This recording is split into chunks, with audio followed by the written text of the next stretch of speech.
Hi, I'm Andrew McCrae. Welcome to our farm and ranch in northwest Missouri. My great-great-grandfather settled here in 1910, and I'm the fifth generation to grow crops and livestock here. As a farmer myself, I know the highs and lows of this life, the issues we confront every day, some new, some as old as farming itself. This show is a place to talk with farmers and others in the ag industry about topics that mean something to us, topics that can improve the present and future of our operations. This is Farming the Countryside. Ed Elfman joins me. He's with the ABA Center for Ag and Rural Banking, and I had the pleasure of getting to hear Ed at a conference recently and wanted to get a little bit more and get him on this show to talk about what all's been taking place, dealing with farming and legislation and so forth. Ed, first of all, thanks for taking time to visit. I'm sure you're out on the road talking to a lot of people these days. I am. Thanks for having me on today, Andrew. I was just in Illinois at the Illinois Bankers Ag Conference earlier this week. We actually have across the United States, the American Bankers Association represents banks of all size and scope across the entire country. And then every single state has a state affiliate. Well, 37 of those states, 35, 37, I counted it out once, all have ag conferences as well. So people don't think about bankers as being part of the ag community, but we really are. And we're trying to make sure that we as lenders are educated on what's going on in the world of farming to make sure that we can help folks along the way. In full disclosure as well, when I was down in Illinois, I made sure I stopped over at the Half Century of Progress show to check out some of the old tractors too, because I am a farm kid. So for me, this is really work. It's a passion, making sure that farmers can get the lending and the dollars they need to do what they need to do. Well, let's talk about that, where we stand right now, because my perception would be that farm debt, especially operating debt, is higher. And I think some of what you showed is it's one of the highest levels it's been. Where do we stand right now with farm debt? Yeah, so farm debt continues to increase in commercial banks across the United States. It's increased year over year, basically since 2020. Now, we all remember in 20 and 21, a lot of money went out the door from the federal government. And because that money went out the door, we saw people actually pull back from getting loans. Farmers, if they're flush with cash, you're not going to go get an operating line. Why would you, right? It doesn't make sense unless the interest rates are incredibly low, and sometimes it can make sense to do that. But at that time, interest rates were starting to creep up a bit. We had cash in people's pockets, and they pulled back commercial banks, farm credit system, and some of the borrowing they were doing. But that started to increase again. And what's interesting is the way it's been increasing. We're talking 5 to 10% increase in farm debt in commercial banks year over year for the past few years. Tells us that not only do they not have cash in their pocket, we're seeing a bit that farmers are going to get more debt. And it's usually operating lines, year to year operating lines, but they're going back to the institutions getting debt to just make it work from year to year. So we're getting short on, commodity prices are not where they've been, right? Traditionally, inflation's been tough on the ag economy, and we're really seeing this come to a head here now, where people have to roll back to their lenders and figure out how they can move forward. That debt has increased, and you mentioned inflation and so forth. Some of that is just things may cost more. Right. So does that give us any inkling whether we have more problem debt out there, or how do we feel like is the health of the farm economy, so to speak? Yeah, so that's delinquencies are up slightly, right? So delinquencies are rated on 30 days, 60 days, 90 days, how long you're delinquent on making a payment.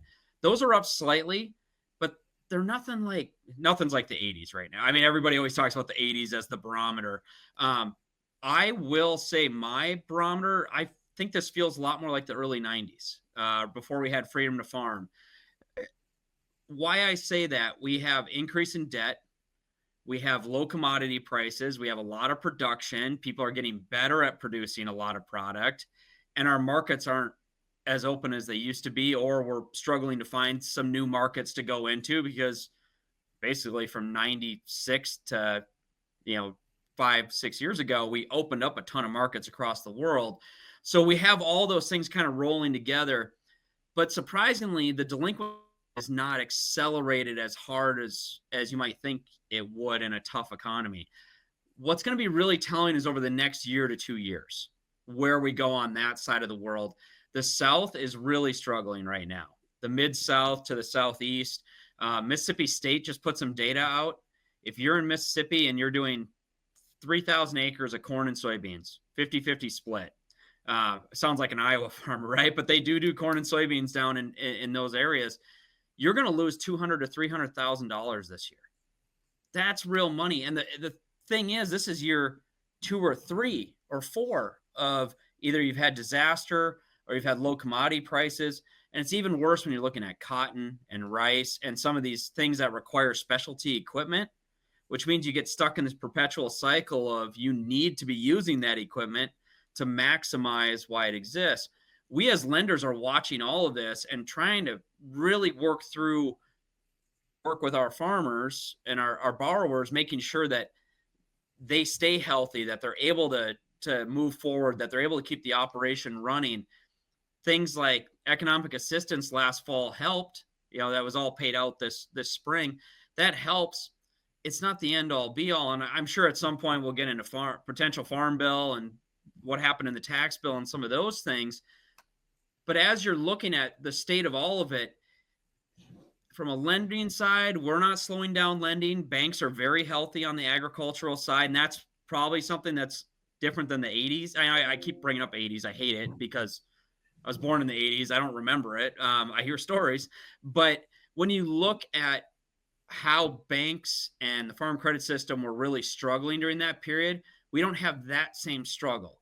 But yet everybody can feel it. And you're going to have farmers and ranchers watching this going, yeah, I feel it. The ag economy is slowing down. There's USDA's even admitted it, right? Unless you're doing proteins, if you have chicken, cattle, then things are looking pretty decent. But if you're on the grain side, it's tough. It's tough right now. And one thing I'll say on the cattle side that I heard recently, you mentioned me getting all over the country and all the things that go into it.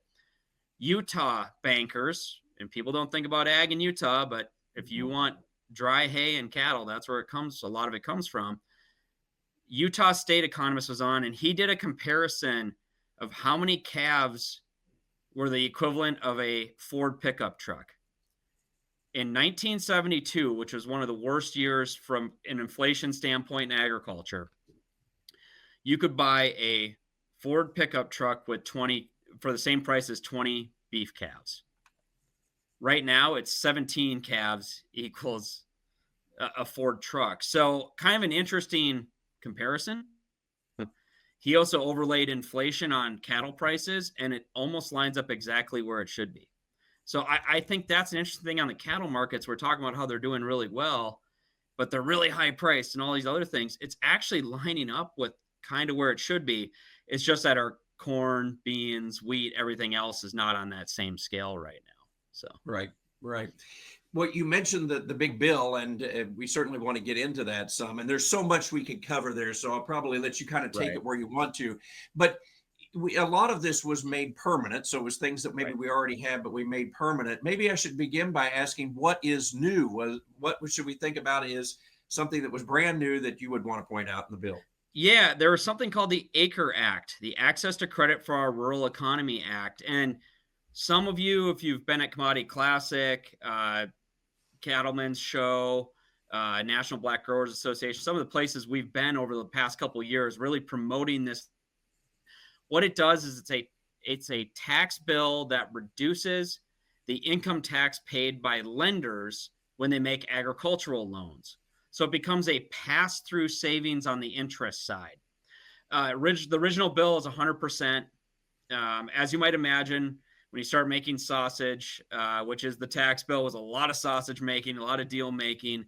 When you go through that process, it gets chopped up and changed and some of that. So the ACRE bill ended up being 25% tax reduction on any income earned, which is then passed through in the form of interest rates. We're hearing that banks are anywhere from 25 to 40 basis points lower on their interest rates to farm real estate. So operating lines don't qualify as of now. We're working on some clarifications there from the U.S. Treasury. But farm real estate is where you will get the savings from this. Banks are space, they're going to use it as much as possible.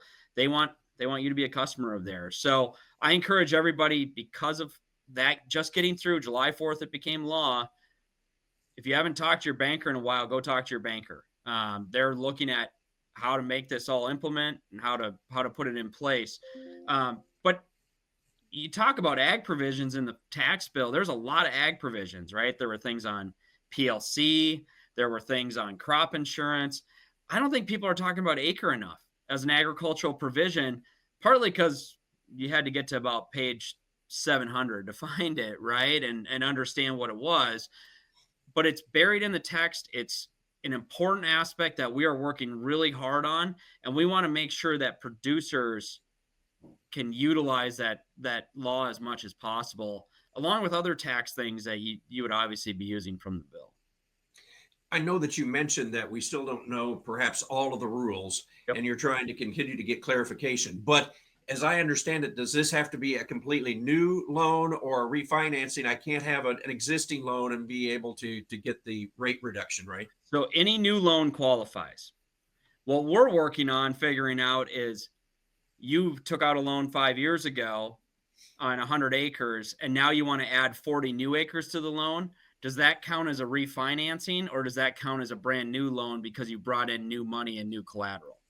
We would argue that anytime you modify the loan by bringing in new things, right, you're generally land. Because knowing farmers, being the son of one, you want to write one check at the end of the year. You don't want to write 5 different checks for 5 different loans. You want to roll it all into one big loan and work it that way. So what we're working on from a clarification side is those older loans that might have been modified many times in the past, when they get modified with new money coming in, will that qualify for ACRE? Loan qualify? Will only part of the loan qualify, et cetera? That's the big looming question we have. Members of Congress are sending a letter to Treasury asking those very questions, trying to get clarification around it. I have meetings at the end of this week with Treasury Department, with committee staff on Capitol Hill. Everybody's trying to make sure that we understand it the right way to make sure that farmers receive the full benefit. And at the end of the day, that's the important aspect to all of this. It's for farmers to receive the benefit of ACRE. New loans, it's good there. It's more of those loans that have a little age to them. And the other side of it, I mean, interest rates went up quite a bit for 5-6 years. I mean, there's loans out there that would really benefit from being able to knock that interest rate down a little bit, especially when we're in tight cash flow. Right. Talk about why that was such a priority with ABA to work on ACRE, because it should be a pass through to get to the farmer, but is it also just making banks more competitive against other lenders out there then? Yeah. So the hidden secret with banks that a lot of people don't realize, 80% of the banks in the United States have agriculture in their portfolio. And a third of the banks in the United States are farm banks by definition. So they have 16% of their portfolio is in agriculture. So you're talking, for the banking industry, ag is a big deal, right? It matters to what we're trying to do. So that's step one of why we're trying to get this. And it creates a more competitive environment, right? Right now, there are places across the country where it might be 100 basis points just based on cost.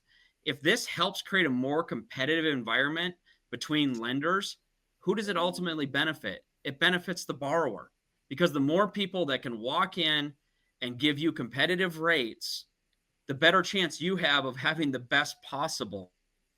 So that's why we pushed for this for so long, was so our customers can ultimately benefit. We have customers that have been bank customers since the 1800s. It'd be nice for them to get this benefit at the end of the day and lower their interest rates a little bit. I always joke they like us because we're fun to hang out with.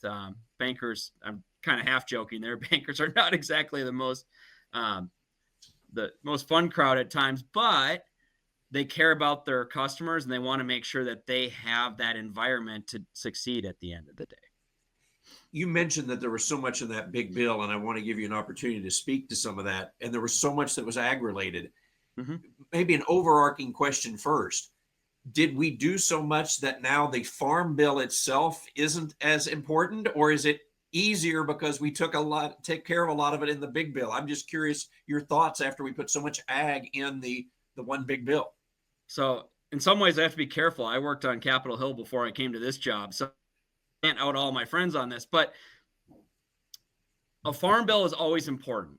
A farm bill is something that, especially we as lenders, have always believed we have to get farm bills done and in law because it creates a backstop. It creates risk management. It helps keep down the cost of lending ultimately. And for our beginning farmer crowd and other crowds, the farm bill is the avenue to get those types of loans, right? It's how you modify those loans. It's how you make them work. It's how you make sure that crowds that might not be conventional or might have to go a different path have a path. So for us, a farm bill is very important from that standpoint. I think what's interesting is in the tax bill, you took a big chunk of the commodity title and rolled it into the tax process. Made a lot of sense. And actually, we talked about economic assistance and some of the other things around the ag economy. Getting reference prices higher ultimately help farmers and ranchers better cash flow. The issue is a lot of that won't kick in until October of next year because you have to get through this crop cycle. Then they work everything in the spring, and then you get your payments, right, next year. So that's super helpful. It moved it along. And Chairman Thompson had said many times on the House side, we have to get something moving along or we're going to be looking at an economic assistance package again, right? So this was a step in that direction. We still need the farm bill, though, selfishly, for the credit title, the rural development title, some of these other titles that have programs that really matter to rural America. On the credit side, one thing we've been pushing for years is to increase the size of guaranteed loans at USDA. The Farm Service Agency guaranteed loan programs are too small. They didn't track with inflation at the same rate by any means. Now, we tried in the last farm bill in 18, right? I'm thinking back when it actually happened, the 18-19 time frame. They increased the limits and then they re-indexed them to inflation, which helped, but it's still not enough when we're going to have farmers, I believe, walking in FSA offices that haven't had an FSA loan in a long time, and they'll be using it as a carryover loan, just a loan to make it from this year to next year, right? And by having a higher limit, you set them up better for success because you help bring their interest rate down. It's federally backed by the United States government. Farm credit banks, we all use those programs, and we use them not only on the beginning farmer side, but then to help farmers get through some tough periods like the one we're probably going to be experiencing for the next 18 months to 2 years, to be honest. Those numbers, by the way, Andrew, right now, they're about 2.2 million. We're looking to go to 3 million on operating and 3.5 million on ownership, which should set up a nice higher limit for folks. Agriculture costs more than it ever has in the history of civilization. There was so much in that bill, and you mentioned PLC. We could talk crop insurance, other things that you would want to point out before we leave that, because there's so much there. Yeah, I would say what's exciting on the crop insurance side is the cost share aspect went up. So farmers will get more benefit from the federal government on that side. We in the banking industry are big fans of crop insurance, big fans of crop. Whether you all realize it or not as borrowers, crop insurance helps keep your interest rates down because you're less risky as a borrower. If we know at the end of the day how much of your debt is secured, we can make sure that your costs stay down from that standpoint, right? If you don't have crop insurance, it becomes much more difficult because if you lose your entire crop next year, what's your ability to repay, right? And some you always hear from banks to repay, and that's by having crop insurance, you increase your chances of ability to repay, thus lowering your risk profile, making your interest rates a little bit lower. Now, some of you are probably laughing as I say that because you're like, my interest rates aren't low, right? After the last couple of years, but in reality, it keeps them lower than they would have been otherwise. So crop insurance, that's really big. I think the other side is the conservation programs. You're probably a little surprised to hear a banker, the guy who works for bankers, talking about conservation programs. But CSP and EQIP and all those other programs are a very nice way of potential additional revenue based on what your farm looks like. Sometimes you can't farm every acre of your place, so it makes sense to have some of these other things to set up income generators. And it's a way to make sure that, we're doing good things with our land, that we have the stewardship we're supposed to, but you still need to have that motivation, and the conservation programs create some of that motivation. So there were some important things there that we're really happy to see done. Now we just need to get the other half of the farm bill done. And I have confidence in our current ag committees to pull that off in Congress. Well, you mentioned that farm bill, and this is hard to answer, but any idea on timeline, or is it just, man, you never know? I wish I knew. I wish I had good timeline. September 30th of 2025, they'll have an extension done if they don't have a new farm bill. I mean, that's at the end of the day, there's the whole permanent law aspect that exists behind a farm bill. So you have all the motivation in the world to get it done, right? We'll see. I know that they are talking internally, that they're trying to figure out what should be in, what should not be in. It's going to be a bit of a mini farm bill, and I'm sure you've heard other people say that as well. So when we look at what it could potentially be, where it goes, hopefully they don't have to have a lot of debate around it. I worry less about the committees than I worry about Congress. Congress right now is struggling to get some things done together. It's maybe the nicest way I can say it. And farm bills have always traditionally been something that need to be bipartisan to get folks motivated and behind it. So timing wise, I mean, I wouldn't be shocked if it's midnight on September 30th, right? That we see one come through or something like that. I'm hopeful it's a little sooner than that. Maybe we get a markup in the next few weeks and can kind of work from there. A lot of it's been written. I think it's going to look a lot like the 24 farm bill that the House put out and had done. It's just a matter of, is that going to be enough to satisfy people who didn't like that product a year ago, essentially? And as we wind up, you have been on the road and talking to a lot of bankers. I'm just curious what is on their minds. Do they have fear? I shouldn't say fears, but what is it that's troubling them or challenging them as they think about this farm economy and moving forward? What are you hearing? Commodity prices. It's all around commodity prices. Two real fears. One is commodity prices. Two, when does the cattle market not be where it is right now? We have a lot of people that have bought calves and feeders and put a lot of money into that. And hopefully it doesn't hurt on the backside of it, right? That the market stays there and it's something they can continue to do well with. But on the commodity side, I had a banker say a couple of years ago, everybody remembers $6 corn. You all missing $6 corn at this point? I know we missed our selling time on the Elfman farm. But if you had 100,000 bushels at $6 and then you didn't sell and it ended up at $4, you lost 200,000 in equity. And that's what's really, really making bankers nervous, is this idea commodity prices drop and you have crops sitting in the bin.